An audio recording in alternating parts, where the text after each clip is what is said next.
we read a lot of books to our kids. We did it as part of our nighttime ritual for bed.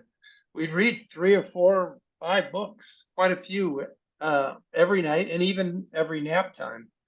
And one of the things I was acutely aware of in my life as I made my way as a writer and an actor was that, I mean, the assumption that I could even be a writer and an actor was a tough one for me to take on.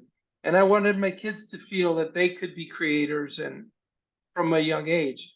So while we're reading, after all, a few years of that, I'm thinking, why don't we write a poem and they'll see that the book they just read, which is professionally made, and an adult wrote it, they can also write something and we'll put it in a book that we made up and they could feel like they're building the world around them.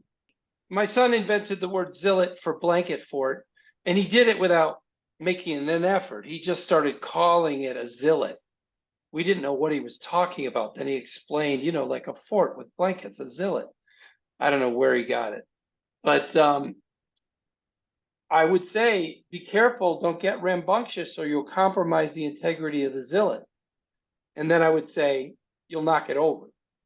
And so I would use phrasing like that all the time, both because it made me smile as an adult to use phrasing that was a little more than a little outside a kid's grasp, and then to restate it in a way that they could understand it and to think, Erin pointed out that sometimes when kids get a hold of a word, a big word, they use it a lot, which I love so much. And we talked about the apparently kid, on the YouTube video.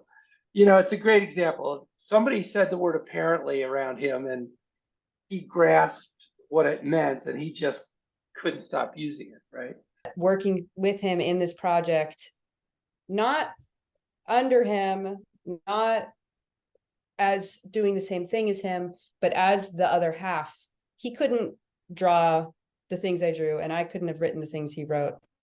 And so respecting each other in that way and seeing it as two parts of a whole that was coming together was super important to feeling valued and important and integral to the experience, and also making me want to continue to collaborate.